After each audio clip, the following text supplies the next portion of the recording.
Hi friends, share বাজার রহস্য চ্যানেলে আপনাদের স্বাগত। আশা করি আপনারা ভালো আছেন এবং সুস্থ আছেন।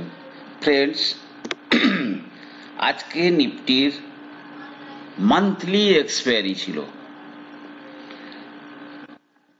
মান্থলি এক্সপায়ারিতে নিফটি 23,914 অর্থাৎ 361 পয়েন্ট নিচে ক্লোজিং করেছে। ব্যাংক নিফটি 51,907 অর্থাৎ 395 পয়েন্ট নিচে বন্ধ হয়েছে। ডিআইআই 8,718 কোটি টাকার বাই করেছে।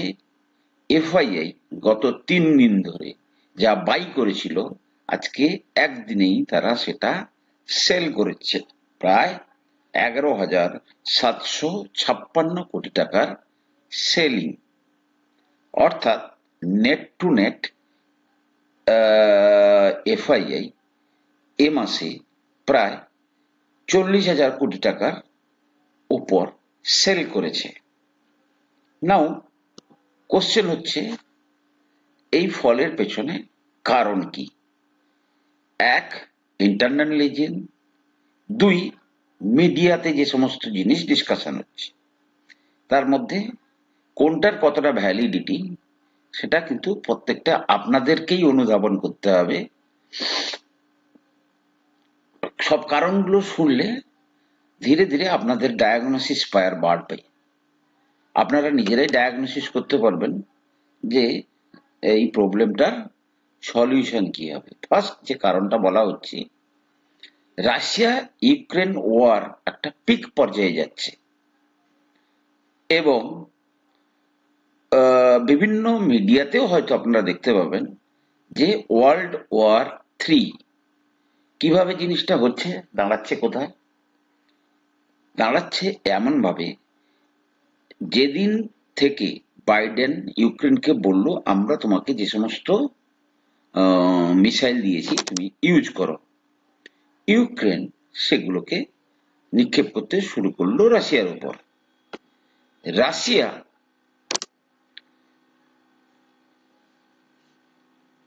রাশিয়া তখন, এখানে পয়েন্টটা আমার একটু নিচে গিয়েছে, backing after Russia missile intimidation. Kremlin leader warned that Moscow felt entitled to hit military facilities in countries that allow Ukraine to use their weapon against Russia. অর্থাৎ রাশিয়া ভাবলো যে আমরা তাহলে একটা সুযোগ পেয়েছি, যেহেতু ইউক্রেনকে যারা অস্ত্র সাহায্য দিচ্ছে, যেহেতু বাইরের দেশে তাদেরকে অস্ত্র প্রয়োগ করছে, তাহলে আমাদের যে আরো আধুনিক অস্ত্র আছে সেটা আমরা নিক্ষেপ করেছি। অ্যাজ এ রেজাল্ট এখন কি বলে, ফ্রান্স, ব্রিটেন, আমেরিকা তো আছে, জার্মানি সহ ন্যাটো কান্ট্রিগুলো যুদ্ধের জন্য প্রস্তুতি নিচ্ছে, যেটা আমি অনেকদিন ধরেই আপনাদেরকে কম বেশি বলছি। ন্যাটো মিনস অ্যারাউন্ড 32 কান্ট্রি একসঙ্গে আছে, ঠিক আছে? এবারে এই রাশিয়ার ভয়ে ভীত হয়ে বহু ছোট ছোট কান্ট্রি আছে, তারা ন্যাটো অন্তর্ভুক্ত। তাহলে আজকে যদি রাশিয়াকে ঠিকমতো সবক শেখানো না হয়, তাহলে রাশিয়া আবার পরে কোনো কিছু করতে পারবে। তো আলটিমেটলি এটা একটা ভ্যালিড রিজন যে, এবং ট্রাম্প আসছে, ট্রাম্প যে পিস ব্যাপারে বলবে, অলরেডি পুতিন বলছে আমরা সেটা মানবো না। তো এরকম একটা সিনারিও তৈরি হচ্ছে, যার জন্য আবার একটা ওইখানে একটা ওয়ার্ল্ড ওয়ার 3 বলে একটা ছোট্ট আবছা একটা হেডলাইন তৈরি হচ্ছে বলে মার্কেটের এই ফল। দ্বিতীয় যে কারণটা বলা হচ্ছে সেটা হচ্ছে, কালকে ইউএস এর জিডিপি ডেটা এসছে এবং জিডিপি ডেটা ভালো এসছে, মিনস যেটা এক্সপেক্ট করা হচ্ছিল ততটাই এসছে। জব ডেটা মানে জব লস ডাটা যতটা ভাবা হয়েছিল ততটাই হয়েছে, that is good for the economy, মানে খারাপ কিছু হয়নি।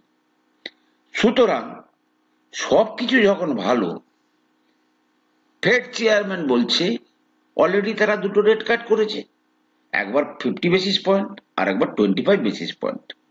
সুতরাং ফেড চেয়ারম্যান বলছে পরের মাসে আর একটা রেট কাট করবে বলেছিল, সেটার এখন দরকার নেই।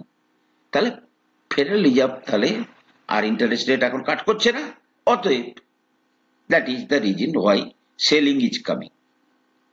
কারেক্ট? এই রিজনটাতে মানে রিজনের জন্য বলা যেতে পারে, but I am not convinced with this reason. Third হচ্ছে মার্কেটে একটা গ্যাপ তৈরি হয়েছিল। আজকে যদি আপনি নিফটিতে দেখেন, নিফটিতে একটা গ্যাপ তৈরি হয়েছিল মার্কেট, স্পেশালি নিফটি, সেখানে কিন্তু গ্যাপ সাধারণত ফিল হয়ে যায়। দেখুন নিফটির যদি দেখা যায় যে আজকে নিফটি কিন্তু তার সেই গ্যাপটা ফিল করেছে, বা আমি যদি বলি যে নিফটি যেহেতু 100 ডে মুভিং 200 ডে মুভিং অ্যাভারেজকে লাফিয়ে উপরের দিকে চলে গেছে, সেক্ষেত্রে তার একটা রিট্রেসমেন্ট অত্যন্ত দরকার ছিল, এবং সেটা আমি যেটা বলেছিলাম যে 23,800 পর্যন্ত এলে আমার চোখে যেটা মনে হবে যে এটা একটা ভ্যালিড কারেকশন। তো সেক্ষেত্রে আজকে যেটা দেখা যাচ্ছে, ডেটাটা আসছে না এই মুহূর্তে, চলে আসবে। তো আমার যেটা মনে হচ্ছে যে নিফটি সেই গ্যাপ ফিলিং করলো। তার চেয়েও সবচেয়ে যেটা বড় এবং শক্তিশালী রিজন, সেটা কি ফ্রেন্ডস? আজকে ছিল monthly expiry. Monthly expiry means কি হয়, যে সমস্ত দেখুন, আপনি দেখুন যদি দেখেন আজকে যদি আপনি এফআইআই এর বাইং সেলিং দেখেন, ডিআইআই এর বাইং সেলিং দেখেন, প্লাস মার্কেটের আরো যে সমস্ত বড় বড় অপারেটরদের বাইং সেলিং দেখেন,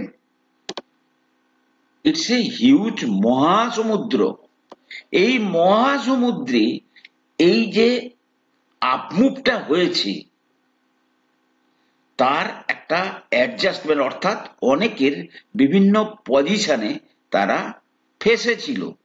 মিনস নিফটির স্টকগুলোর এগেনস্টে ফিউচার অ্যান্ড অপশনেও ট্রেডিং হয়, সেখানে কেউ অপশনে পজিশন বানিয়ে রেখে, বিশেষ করে অপশন সেলাররা অনেকেই কিন্তু 24,000-এর কলে ফেসেছিল, 24,100-র কলে ফেসেছিল, 24,200-র কলে ফেসেছিল, 24,300-র কলে ফেসেছিল, এবং ফেসেছিল না তারা কিন্তু স্ট্রংলি হোল্ড করছিল।